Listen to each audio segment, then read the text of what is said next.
Good evening everyone. HPS सी set की series जो हम ऑलरेडी शुरू कर चुके हैं उसका आज हमारा सेकंड पार्ट है इंग्लिश लैंग्वेज सेक्शन को लेकर।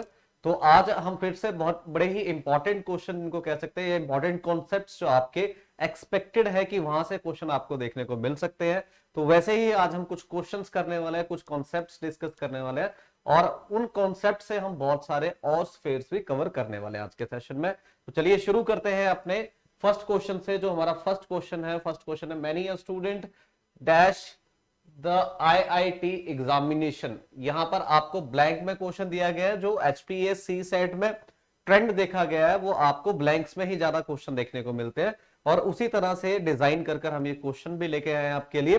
तो फर्स्ट क्वेश्चन जो है ये क्वेश्चन आपका उठाया गया है कौन से चैप्टर से? ये उठाया गया आपका सब्जेक्ट वर्ब एग्रीमेंट। ये जो क्वेश्चन है ये कहां से उठाया गया आपका? ये उठाया गया है subject verb agreement. Subject verb agreement एक बड़ा ही इंपॉर्टेंट और जिसको हम कह सकते हैं कि फेवरेट सेक्शन है, ठीक है, एग्जामिनर का। तो सबसे पहले हम लिख लेते हैं कि क्वेश्चन कहां से उठाया गया आपका। क्वेश्चन उठाया गया subject verb agreement. Subject verb agreement से क्वेश्चन ये उठाया गया। और सब्जेक्ट वर्ब एग्रीमेंट जो है एक बड़ा ही इंपॉर्टेंट चैप्टर है और काफी बार हमें यहाँ से क्वेश्चन देखने को मिलते हैं। तो इस चैप्टर को अच्छे से आप पढ़ लीजिएगा, ठीक है। और जितने भी इसके इंपॉर्टेंट पॉइंट्स हैं या फिर इंपॉर्टेंट स्फेयर्स या एरिया जो है जहां से बार बार क्वेश्चन आपको रिपीट होता है एग्जामिनेशन में, उसको भी आप ध्यान से और बड़े ही थॉरली पढ़ेंगे। क्लियर? तो यहां से मैं आपको कुछ कॉन्सेप्ट समझा रहा हूं कि many a student dash the IIT examination. इसके लिए आपको चार ऑप्शन देखने को मिले, have passed, has passed, has been passed and have been passed. ये चार आपके पास ऑप्शंस हैं और चारों ऑप्शन देखने में हमें कहीं ना कहीं एक जैसे ही दिखाई दे रहे हैं, मतलब कोई ना कोई सिमिलैरिटी हमें इनमें देखने को मिल रही है। तो चलिए देखते हैं कि आपके ये जो चार ऑप्शन है इनमें सही ऑप्शन कौन से होने वाला है। सबसे पहले हम बात करेंगे कि यहाँ पर जो स्टूडेंट है वो एक है या एक से ज्यादा। ये हमारे लिए कंफ्यूजन हो रही है। क्यों कंफ्यूजन हो रही है? क्योंकि यहाँ पर मैनी भी लिखा है और यहाँ पर अ स्टूडेंट भी लिखा है।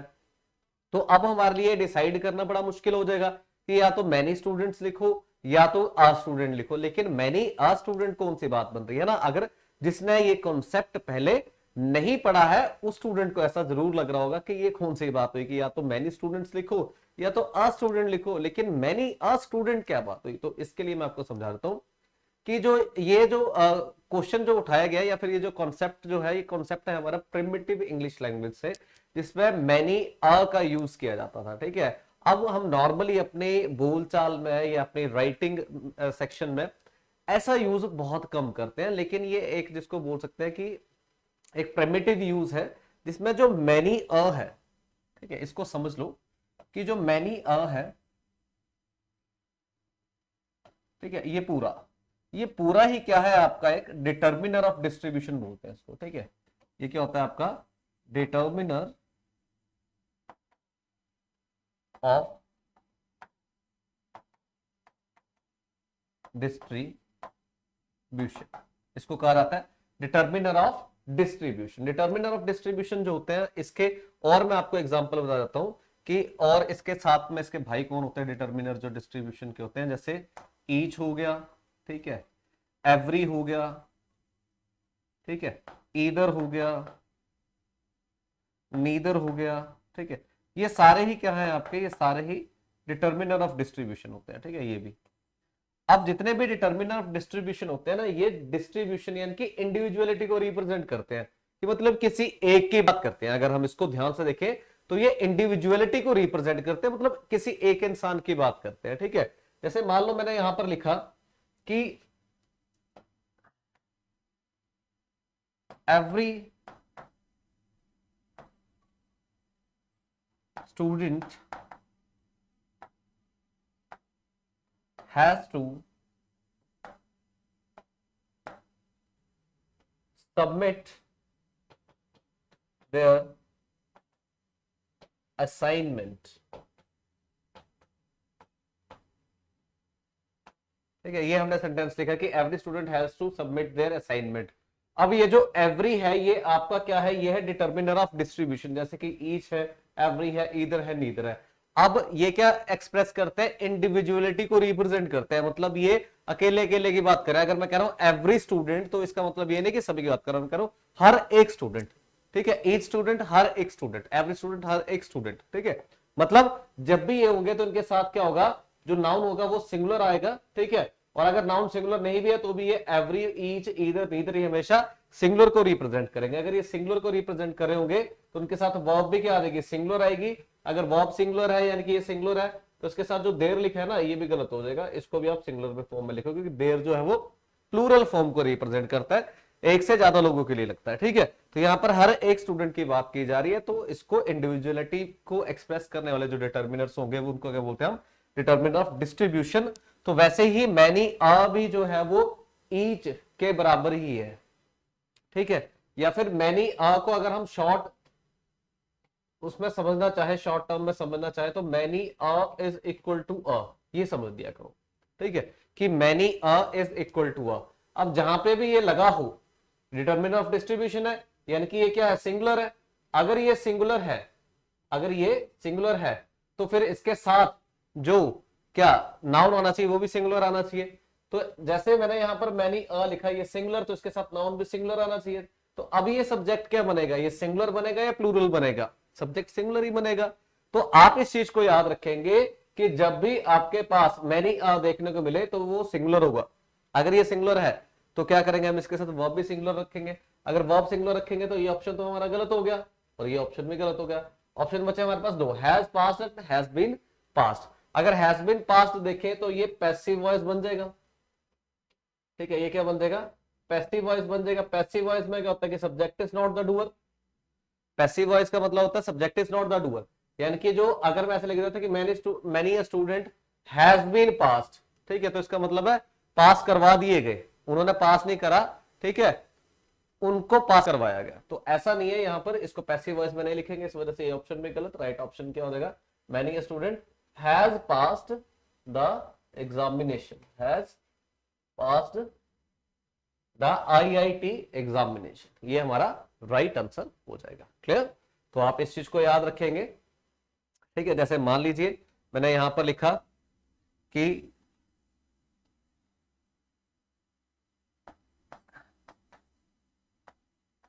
एवरी कंट्री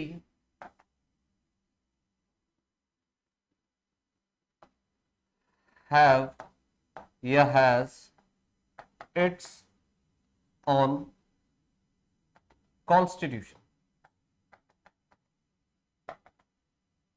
ठीक है। मान लीजिए आपके पास ये क्वेश्चन है।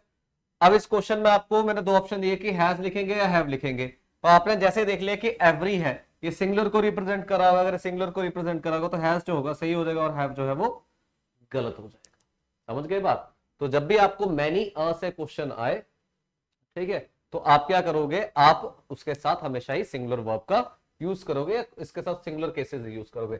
लेकिन अगर इस क्वेश्चन को ऐसे लिख दिया जाए कि मैनी स्टूडेंट्स,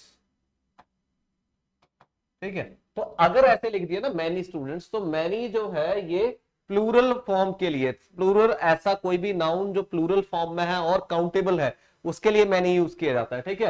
यानी कि मैनी एक ऐसा डिटर्मिनर है which expresses plural form of countable noun, ठीक है। कोई भी काउंटेबल नाउन जो है अगर वो प्लूरल फॉर्म में लिखा गया, जैसे स्टूडेंट है तो इसकी प्लूरल फॉर्म लिखी गई स्टूडेंट्स, तो ये काउंटेबल है और प्लूरल फॉर्म में, तो उसके लिए हम क्या यूज करेंगे, मैनी यूज करेंगे, ठीक है। अगर ये काउंटेबल ना होता, अनकाउंटेबल होता, तो उसके लिए मच भी यूज कर सकते हैं हम, ठीक है।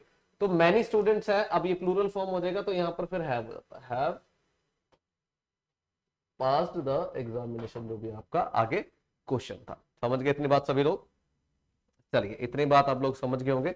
उससे नेक्स्ट क्वेश्चन की तरफ बढ़ते हैं। उससे नेक्स्ट क्वेश्चन देखते हैं, हमारा नेक्स्ट क्वेश्चन क्या है।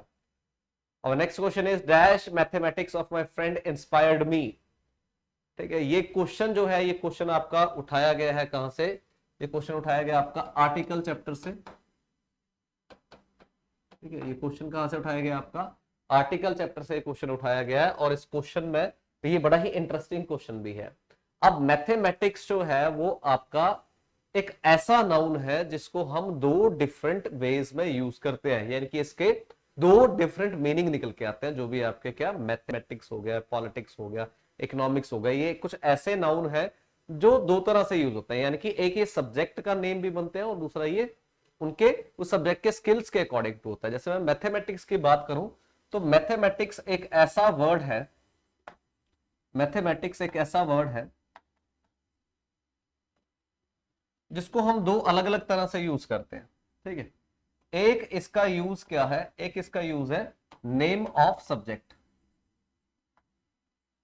ठीक है, एक ये कैसे यूज किया जाता है, नेम ऑफ सब्जेक्ट की तरह यूज किया जाता है। और दूसरा किस तरह से यूज किया जाता है, दूसरा ये कैलकुलेशंस के लिए भी यूज किया जाता है। ठीक है, या फिर जिसको हम बोल सकते हैं कि जो भी हमारे मैथमेटिक्स सब्जेक्ट को लेकर जो हमारे स्किल्स हैं, उन स्किल्स की अगर बात की जाए तो उनको लेकर भी हम मैथमेटिक्स का यूज कर सकते हैं। अब आप एक चीज याद रखेंगे कि कभी भी किसी सब्जेक्ट के नेम से पहले हम द का यूज नहीं करते।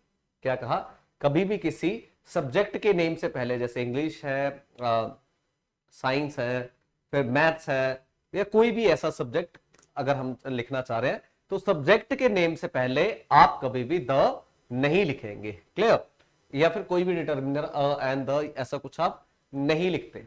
लेकिन अगर वो वर्ड जो नेम ऑफ सब्जेक्ट है, अगर वो वर्ड सब्जेक्ट को वहां पर रिप्रेजेंट ना कर रहा हो, मतलब उस वर्ड को as a name of subject ना यूज कर उसके स्किल्स के अकॉर्डिंग अगर हम उसको यूज कर रहे हो, ठीक है, तो फिर हम उसको यूज कर सकते हैं। फॉर एग्जाम्पल कि जैसे मान लीजिए मैथमेटिक्स जो यहां पर लिखा है, ये यहां पर नेम ऑफ सब्जेक्ट है या फिर समथिंग एल्स। क्या है, ये नेम ऑफ सब्जेक्ट है या कुछ और रिप्रेजेंट कर रहा है। यहां पर अगर हम इसको ध्यान से देखें तो ये नेम ऑफ सब्जेक्ट नहीं है।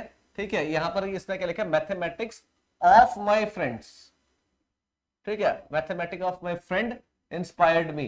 तो इसका मतलब यहां पर जो मैथमेटिक्स वर्ड है ना, ये कैलकुलेशन को रिप्रेजेंट कर रहा है। किसको, कैलकुलेशन को। ठीक है, कि उसके स्किल जो है मैथमेटिक्स सब्जेक्ट को लेके वो है, क्योंकि सब्जेक्ट तो किसी का नहीं हो सकता कभी, सब्जेक्ट तो इन जनरल है। लेकिन अगर मैं कहूं कि योर मैथमेटिक्स, तो इसका मतलब क्या हो जाएगा कि तुम्हारे स्किल्स की बात की जा रही है, मैथमेटिक्स को लेकर जो आपके स्किल्स है उनकी बात की जा रही है। ठीक है, तो जब भी ये स्किल्स को रिप्रेजेंट करें तो उनसे पहले आप द लगा दिया करो। तो यहां पर क्या आ सकता है, द मैथमेटिक्स, ये इसका राइट ऑप्शन हो जाएगा। ठीक है, ये गलत, ये गलत। आ रही बात समझ में? आप में से बहुत से स्टूडेंट ऐसे सोच रहे होंगे कि यार sir none of the above, none of the above तब होता जब ये नेम ऑफ सब्जेक्ट होता। जैसे मैं मान लो ऐसे लिख देता कि डैश मैथमेटिक्स, कि dash mathematics is a difficult subject. ठीक है, dash mathematics is a difficult subject. अब यहां पर जो मैथमेटिक्स है ये किसको रिप्रेजेंट कर रहा है, ये रिप्रेजेंट कर रहा है आपका नेम ऑफ सब्जेक्ट को। ठीक है, ये जो मैथमेटिक्स है ये क्या रिप्रेजेंट कर रहा है, ये सब रिप्रेजेंट कर रहा है नेम ऑफ सब्जेक्ट। तो जब ये नेम ऑफ सब्जेक्ट हो तब हम इससे पहले क्या कोई भी डिटर्मिनर यूज नहीं करते, यहां पर कुछ भी यूज नहीं किया जाता। क्या सिंपली हमें क्या लिखना होगा, mathematics is a difficult subject, ये हमारा राइट आंसर होना चाहिए। क्लियर है जी, इतनी बात समझ गए होंगे सभी स्टूडेंट्स। चलिए अपने नेक्स्ट क्वेश्चन की तरफ बढ़ते हैं और नेक्स्ट क्वेश्चन देखते हैं क्या हमें देखने को मिल रहा है। Next question is Fabian policy. Fabian policy किसको कहा जाता है, ये क्वेश्चन आपका उठाया गया ईडीएम से। ठीक है, ये क्वेश्चन कहां से उठाया गया आपका, ईडीएम्स। ठीक है, ईडीएम का मतलब क्या हुआ, मुहावरे जो होते हैं हमारे। ठीक है, मुहावरे। ठीक है, वहां से ये क्वेश्चन उठाया गया। और फेबियन पॉलिसी को अगर हम समझना चाहें तो फेबियन पॉलिसी एक ऐसी पॉलिसी को कहा जाता है कि जो स्लो तो हो लेकिन सटीक हो, या फिर जिसको बोल सकते हैं इफेक्टिव। जो स्लो तो है लेकिन इफेक्टिव है ना। जैसे मान लीजिए कि कोई एक ऐसी स्कीम हमारी कंट्री के लिए लॉन्च की गई जिसके लिए टाइम तो बहुत लगेगा लेकिन उसका फायदा बहुत कंट्री को होगा। ठीक है, बहुत समय लगेगा लेकिन फायदा बहुत होगा। जैसे मान लीजिए कि हम कह दें कि हिमाचल प्रदेश में मेट्रो का जो है वो प्लान बनाया जा रहा है कि मेट्रो वहां पर होगी। ठीक है, लेकिन हम कह रहे हैं कि प्लान जो है ये, इस प्लान को एग्जीक्यूट करते करते हमें 10 साल लग जाएंगे, कि 10 साल तक ये चलेगा, 10 साल के बाद पूरे हिमाचल प्रदेश में मेट्रो का नेटवर्क फैल चुका होगा। अब हम ऐसे होते हैं ना कि हम इम्पेशेंट होते हैं और हम सोचते हैं कि यार 10 साल कौन वेट करेगा, कि 10 साल। लेकिन ये अगर आप देखो तो 10 साल के बाद ये जो आपकी स्कीम है ये आपके लिए बहुत फायदेमंद होगी। ठीक है, तो अब ये ऐसी स्कीम है जो स्लो तो है लेकिन इफेक्टिव है। ठीक है, जैसे कई मेडिसिन होती है हमारी कि जैसे होम्योपैथी की मेडिसिन होती है कि स्लो होती है लेकिन इफेक्टिव होती है। ठीक है, तो ऐसी कोई भी policy which is slow but effective उसको कहा जाता है क्या, फेबियन पॉलिसी। ठीक है, तो इसका जो राइट आंसर होगा वो डी इसका राइट आंसर हो जाएगा कि पॉलिसी ऑफ कॉशियस परसिस्टेंस, मतलब जिसमें हर चीज का ध्यान रखा जा रहा है, माइन्यूट डिटेल्स का भी ध्यान रखा जा रहा है और हर एक चीज को बड़े ही अच्छे तरीके से एग्जीक्यूट किया जा रहा है, that is called Fabian policy, यानी कि policy of cautious persistence. Clear, तो ये इसका राइट आंसर हो जाएगा। क्लियर, ऐसे आपको ईडीएम्स भी बहुत सारी आपको याद करनी होती है कि ये ईडीएम है वो ईडीएम है। ठीक है, तो ये भी मैं आपके साथ सेशन लेता रहूंगा, ईडीएम्स के भी, मतलब वोकैबुलरी के भी, आपके एरर डिटेक्शन के भी, ब्लैंक्स के भी, रीडिंग कॉम्प्रिहेंशन जो कि बड़ा इंपॉर्टेंट पार्ट है उसके भी हम सेशन लेंगे, उसमें क्वेश्चन आपको कैसे करने हैं। हालांकि बहुत ही मुश्किल रीडिंग कॉम्प्रिहेंशन आपको नहीं देखने को मिलता, लेकिन कॉम्प्रिहेंशन को कम से कम समय में सही कैसे करना है वो चीजें हम सीखेंगे। ठीक है, और जितने भी आपके जो वोकैबुलरी है, कौन सी इंपॉर्टेंट वोकैबुलरी है जो आपको एग्जाम में देखने को मिल सकती है वो भी करेंगे। ठीक है, और जितने भी इंपॉर्टेंट कॉन्सेप्ट्स हैं ग्रामर के जहां से हमें हिमाचल के एग्जाम्स में, और स्पेशली अगर हम बात करें कि जो HPAS के एग्जाम में आपको क्वेश्चन एक्सपेक्टेड है जो देखने को मिल सकते हैं, वो सारे हम करेंगे, कोशिश करेंगे कि आपकी समस्या काफी दूर तक हमारी जो है वो हल हो जाए। क्लियर, तो नेक्स्ट क्वेश्चन देखते हैं। Next question is taciturn. Taciturn किसको कहा जाता है? टैसीटर्न एक ऐसा इंसान, ठीक है, जो क्या है, जो बहुत कम बोलता है, डज नॉट स्पीक मच। ठीक है, टेंडिंग टू बी क्वाइट, मतलब जो ज्यादातर शांत रहते हैं, ज्यादा बोलना पसंद नहीं करते, जिसको हम इंट्रोवर्ट भी बोलते हैं ना। देखिए मैं आपको समझाता हूं, इंट्रोवर्ट का मतलब क्या होता है कि जो बोलने से परहेज करे। ठीक है, एक्सट्रोवर्ट क्या होता है? एक्सट्रोवर्ट को आप ऐसे याद रखो कि जो एक्स्ट्रा बोले तो वो एक्सट्रोवर्ट है। ठीक है, और एक वर्ड होता है हमारा एम्बीवर्ट। ठीक है, एक वर्ड होता है हमारा एम्बीवर्ट। एम्बीवर्ट का मतलब क्या? देखो इसको, इंट्रोवर्ट को ऐसे लिख लो, हु स्पीक्स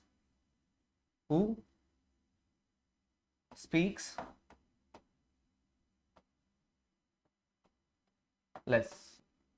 ठीक है, एक्सट्रोवर्ट हु स्पीक्स मच।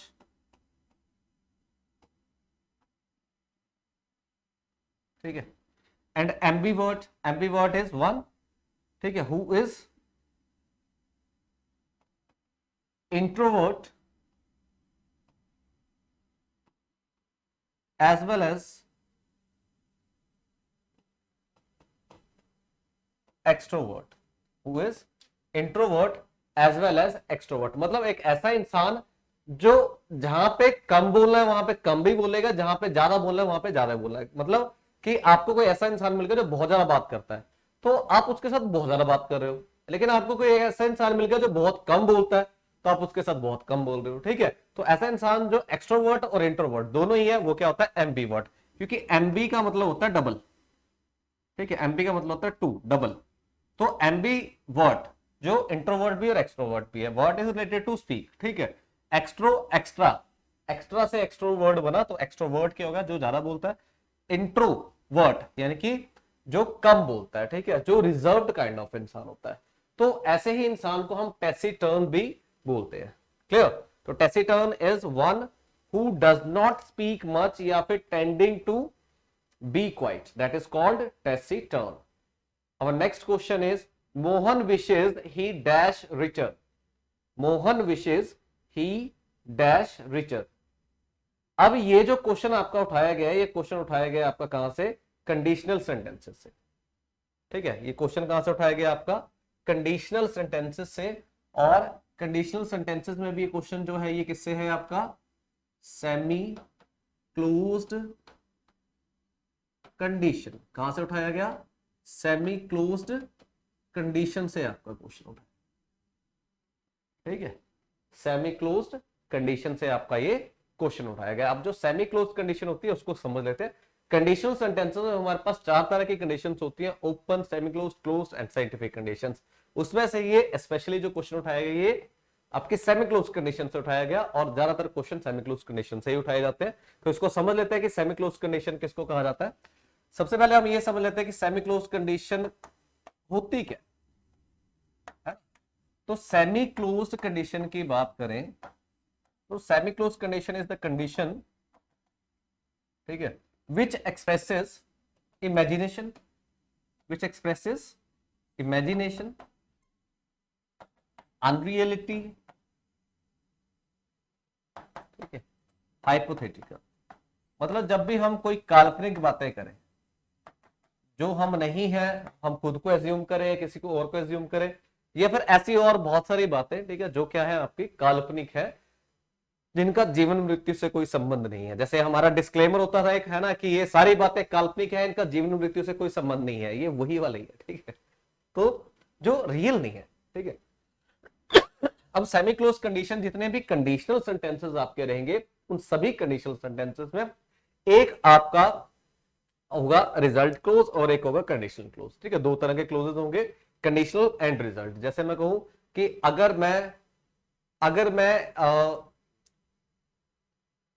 मैं एक ऑफिसर होता, ठीक है, या फिर अगर मैं मंडी डिस्ट्रिक्ट का एसडीएम होता, ठीक है, तो मैं उसको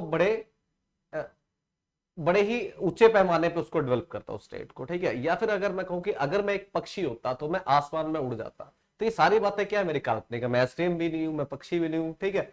मैं खुद को मान लूं कि मैं तहसीलदार होता, ठीक है, तो मैं कभी करप्शन ना करता। तो मैंने क्या मान लिया कि अगर मैं तहसीलदार होता, मतलब इस समय की बात करूं तो इस समय तहसीलदार तो नहीं हूं, ठीक है।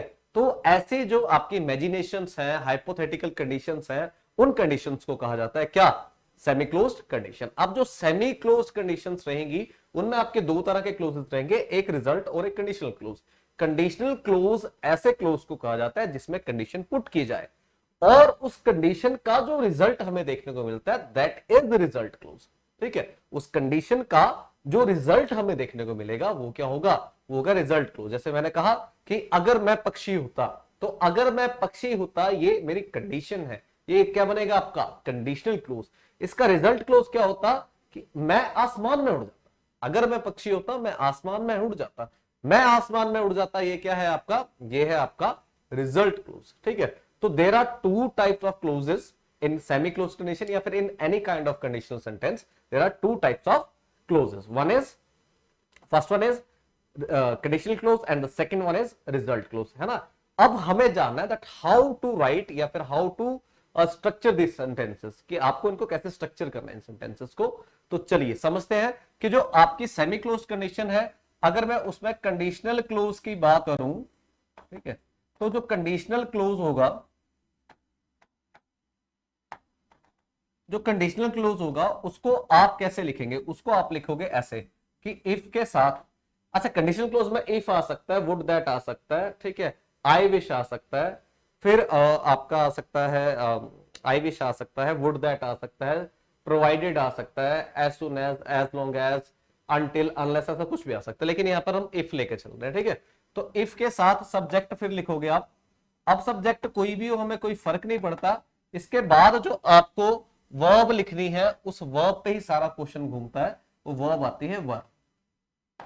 ध्यान रखिएगा, हमें कोई फर्क ही नहीं पड़ता सब्जेक्ट कौन सा है, हमें कोई फर्क ही नहीं पड़ता कि सब्जेक्ट कौन सा है। सब्जेक्ट चाहे आई हो, चाहे वी हो, चाहे you, they, he, she, it, कोई भी सब्जेक्ट हो, हमें कोई फर्क नहीं पड़ता। हमें सिर्फ इतनी बात याद रखनी है कि जो वर्ब आएगी वो वर आएगी। क्लियर। और जो रिजल्ट क्लोज होगा,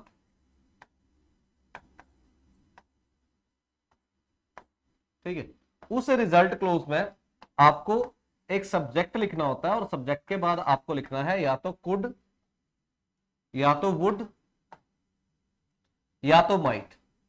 तीनों में से कोई एक लिखना है, या तो कुड, या तो वुड, या तो माइट। तीनों में से कोई एक लिख के उसके बाद क्या करोगे आप, वर्ब की फर्स्ट फॉर्म को लिखोगे और फिर ऑब्जेक्ट लिखोगे।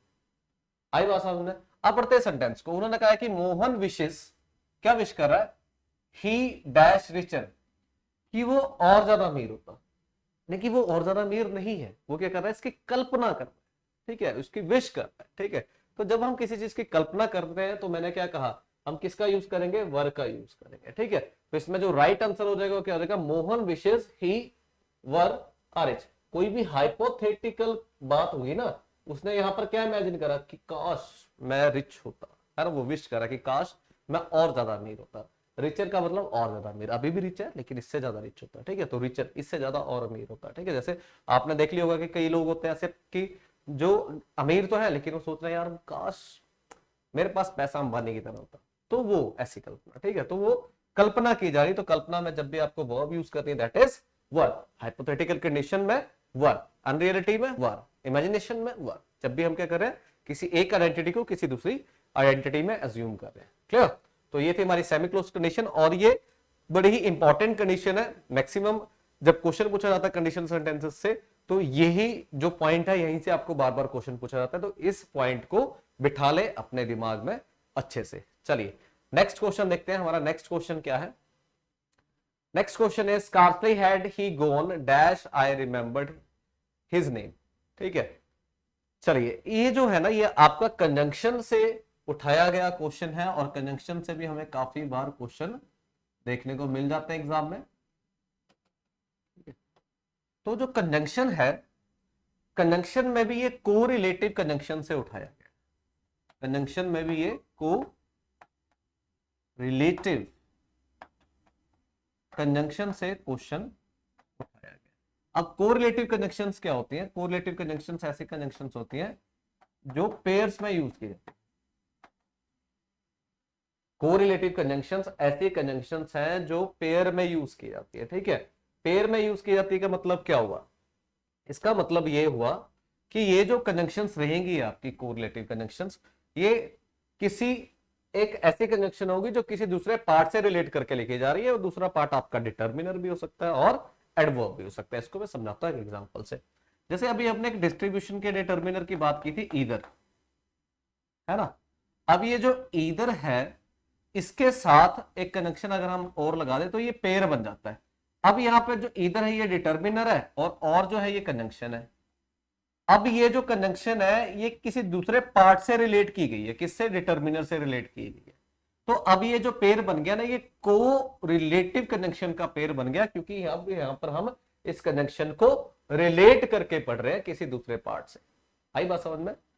अब वो दूसरा पार्ट जो है ना जिससे कंजंक्शन को रिलेट किया जाएगा वो डिटर्मिनर भी हो सकता है, वो आपका एडवर्ब भी हो सकता है। जैसे मैं हार्डली की बात करूं तो हार्डली के साथ यूज की जाती है कंजंक्शन या तो व्हेन या तो बिफोर, ठीक है। अब व्हेन या फिर बिफोर जो है वो कंजंक्शन होती है, और हार्डली जो है वो एडवर्ब होती है, और हार्डली जो है वो एडवर्ब होती है, ठीक है। तो किसी कंजंक्शन को जब हम किसी डिटर्मिनर या फिर किसी दूसरे एडवर्ब के साथ रिलेट करके लिख दें तो वो कंजंक्शंस बनती है आपकी कोरिलेटिव। और सबसे बड़ा इसका पहचानने का तरीका क्या है कि ये जो कंजंक्शंस है ये पेयर में यूज की जाती है। कैसे? पेयर में यूज की जाती है कंजंक्शंस। क्लियर? तो ऐसे ही जो हार्डली है या फिर स्कार्सली है या फिर बेयरली है, हार्डली है, स्कार्सली है या बेयरली है, इनके साथ जो आपकी कंजंक्शन यूज होती है वो यूज होती है व्हेन या फिर बिफोर। क्लियर? कौन सी? व्हेन या बिफोर। तो यही इन्होंने यहां पर करा कि स्कार्सली आ गया, ठीक है, उसके साथ कंजंक्शन दूसरे कौन सी लेनी चाहिए थी? व्हेन, यानी कि राइट ऑप्शन है, ये गलत, ये गलत, ये गलत। तो कोरिलेटिव कंजंक्शन जो है इनके पेयर भी आपको याद रखने होते हैं, क्योंकि यहां से भी आपको बहुत बार क्वेश्चन देखने को मिलता है। जैसे ईदर के साथ और, नीदर के साथ नोर, है ना, वेदर के साथ और, लेस्ट के साथ शुड, ऐसे कुछ क्वेश्चंस आपको बहुत देखने को मिलेंगे एग्जाम में, ठीक है। तो उसके लिए भी आप प्रिपेयर्ड रहेंगे। चलिए उससे नेक्स्ट देखते हैं। उससे next is I dash down when the door bell rang. चार ऑप्शन दिए, was laying, were laying, was lying, were lying. अब आई है तो आई के लिए वॉज ही आना चाहिए, यानी कि दो ऑप्शन जो होंगे आपके गलत हो जाएंगे, ठीक है, क्योंकि आई के साथ वॉज ही आता है तो सिंगुलर आना चाहिए था, तो दो ऑप्शन तो यहीं पे गलत हो गए। अब दो ऑप्शन बचे, वॉज लेइंग या वॉज लाइंग। तो ये जो लेइंग है ना इसका मतलब होता है कुछ रखना, ठीक है, कुछ रखना या फिर अंडे देना, इसका ये मतलब होता है, ठीक है, हैच करना किस चीज को। तो ये जो होता है लाए, ये होता है लेटना। अब इसकी जो लाइंग फॉर्म है ये होनी चाहिए थी, ठीक है, मतलब वो कहना क्या चाह रहा है, I was lying down when the door bell rang, कि मैं नीचे लेटा हुआ था जब जो बेल बजी उस समय में नीचे लेटा हुआ था, ठीक है। तो यहां पर जो लाइंग है वो ये ऑप्शन होना चाहिए था। दूसरी बात क्या है, ये जो लेइंग है और लाइंग है, लेइंग और लाइंग, ये दो जो वर्ब्स हैं इनमें डिफरेंस जान लो, ठीक है। ये जो लाइंग वर्ब है ये क्या है, ये आपकी इंट्रांजिटिव वर्ब होती है, और जो लेइंग है ये आपकी ट्रांजिटिव वर्ब। अब जितनी भी ट्रांजिटिव वर्ब्स होती है, ट्रांजिटिव वर्ब्स के बाद आपको नाउन या प्रोनाउन लिखना ही पड़ता है, लेकिन जो इंट्रांजिटिव वर्ब्स होती है उनके बाद नाउन या प्रोनाउन नहीं लिखे जाते, उनके बाद या तो कोई प्रेपोजिशन लिखी जाती है या तो कोई एडवर्ब लिखी जाती है, ठीक है। अब यहाँ पर जो डाउन है ये क्या है, आपकी एक प्रेपोजिशन है, यानी कि यहाँ पर वर्ब भी कौन सी आनी चाहिए थी, आपकी इंट्रांजिटिव वर्ब आनी चाहिए थी। तो इंट्रांजिटिव वर्ब जो आनी चाहिए थी, तो इंट्रांजिटिव वर्ब तो ये है, ये नहीं है, ठीक है। तो ये जो हो जाएगा हमारा, ये राइट आंसर होगा। क्लियर। तो ट्रांजिटिव इंट्रांजिटिव अगर आप लोग नहीं जानते तो एक बार समझ लेंगे उसके बारे में, ठीक है। फिर भी अगर आप लोगों को नहीं समझ में आएगी तो फिर मैं बैठूं, आप एक बार कमेंट सेक्शन में लिख देना कि सर समझा दो, मैं अपनी नेक्स्ट वीडियो में जरूर ट्रांजिटिव इंट्रांजिटिव का डिफरेंस बड़े ही लॉजिकली समझा दूंगा, उसके बाद कंफ्यूजन नहीं होगी आप लोगों को। क्लियर। तो नेक्स्ट क्वेश्चन देखते हैं।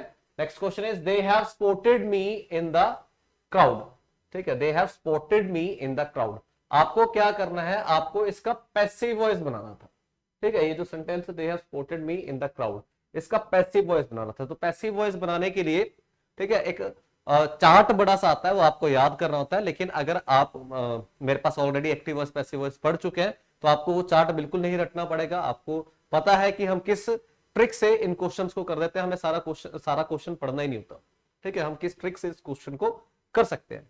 क्लियर।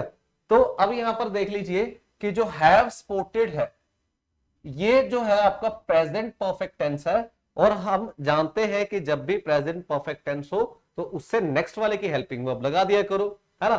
उससे नेक्स्ट वाला क्या होता है, उससे नेक्स्ट आता है प्रेजेंट परफेक्ट कंटीन्यूअस, उसकी हेल्पिंग वर्ब क्या होती है, हैज या हैव बीन। अब इसमें जो मी है ये क्या है, ऑब्जेक्ट है, दे जो है ये सब्जेक्ट है। तो सब्जेक्ट जाएगा बाद में और ऑब्जेक्ट आएगा पहले, यानी कि आई पहले आना चाहिए था। ये लो जी, आई आ गया, आई आ गया, आई आ गया, आई आ गया, ठीक है।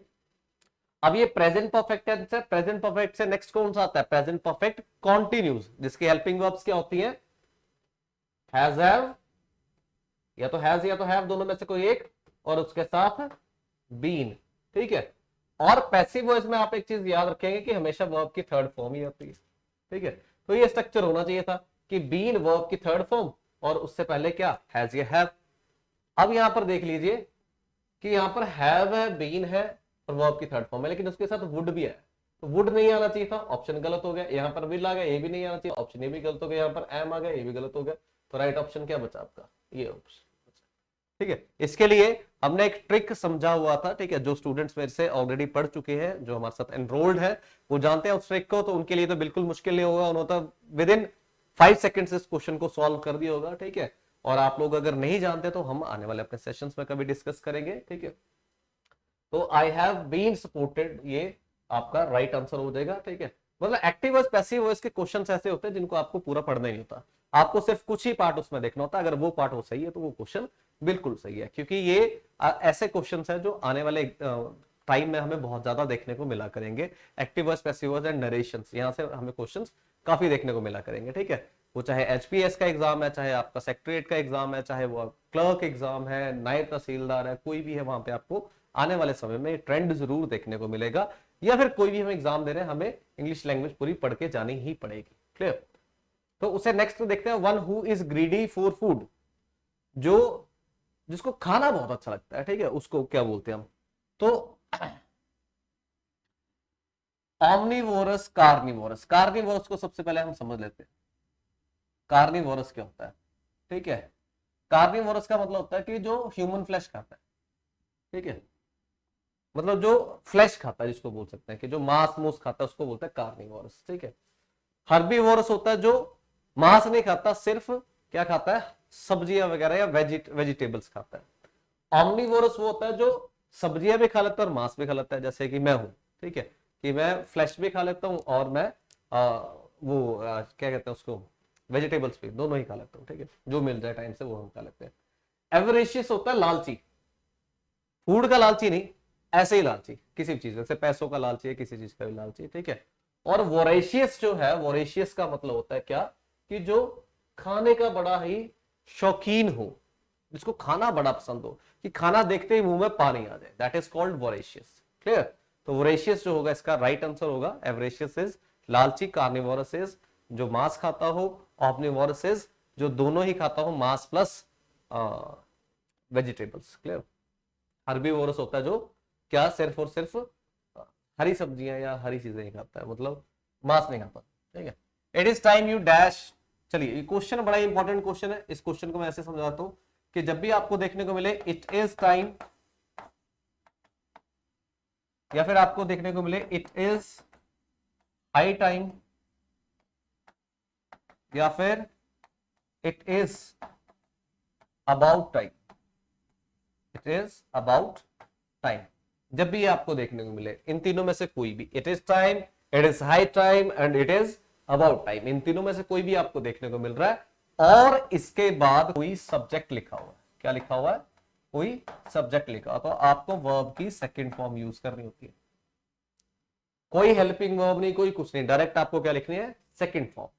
लेकिन अगर मान लीजिए कि ये नहीं लिखा, सब्जेक्ट ने लिखा, लिखा हुआ है टू, क्या लिखा हुआ है, टू लिखा हुआ है, तो फिर वर्ब की फर्स्ट फॉर्म लिखिए। आई बात समझ में? तो यहां पर अगर हम देखें इट इज टाइम, उसके बाद क्या लिखा है, यू, यानी कि ये क्या है, एक सब्जेक्ट है। अगर ये सब्जेक्ट है तो फिर हमें वर्ब की सेकंड फॉर्म यूज करनी है। यहां पे शुड आ गया, गलत हो गया। ठीक है, डिसाइड वर्ब की first form have to decide, गलत हो गया, हमें क्या लिखना है, डिसाइडेड। तो यहां पर क्या कर देंगे, you decided to do secretarial course. ठीक है, तो ये थी हमारी आज की क्लास। और अगर आप चाहते हैं इसको डिटेल में पढ़ना और चाहते हैं कि आपके जितने भी टॉपिक्स हैं उनको आप लॉजिकली सीख लें और आपको बार बार किसी दूसरे एग्जाम के लिए इंग्लिश को ना उठाना पड़े, तो आप जल्दी से हम लोगों के साथ एनरोल हो सकते हैं। हमारे जो सी सेट की कोर्स फीस है बड़ी ही नॉमिनल चार्जेस पे है और बड़े ही क्वालिटेटिव कोर्स आपको देखने को मिलेंगे वहां पर, बड़े ही क्वालिटेटिव जो है क्वेश्चंस, लॉजिक, कॉन्सेप्ट्स, हर एक चीज को कि जो आपके सी सेट में आपकी बहुत हेल्प करेगा और आपको अच्छे मार्क्स स्कोर करने में आपकी हेल्प करेगा। ठीक है, चार्जेस आप देख ही पा रहे होंगे, बड़े नॉमिनल चार्जेस है, 3000, कोई बहुत ज्यादा चार्जेस नहीं है। अगर आप इंटरेस्टेड हैं और आप हमारे साथ एनरोल होना चाहते हैं, आप सीखना चाहते हैं हर एक चीज को बहुत अच्छे लेवल पर, चाहे वो रीजनिंग है, चाहे मैथ्स है, चाहे इंग्लिश है, इन तीनों की ही फीस आपकी 3000 है। ठीक है, सी सेट की, जो कि आपको आपके मंजिल की तरफ ले जाने का एक बहुत ही बड़ा रास्ता है।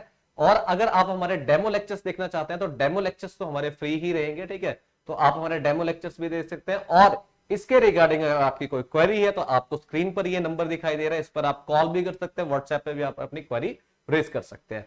तो आज के सेशन में हम यही कॉन्सेप्ट डिस्कस कर रहे हैं, अगले सेशन में नए कॉन्सेप्ट के साथ, ठीक है, नए क्वेश्चन के साथ मिलते हैं। तब तक के लिए अच्छे से पढ़िए। चलिए, thank you so much, have a nice day, bye.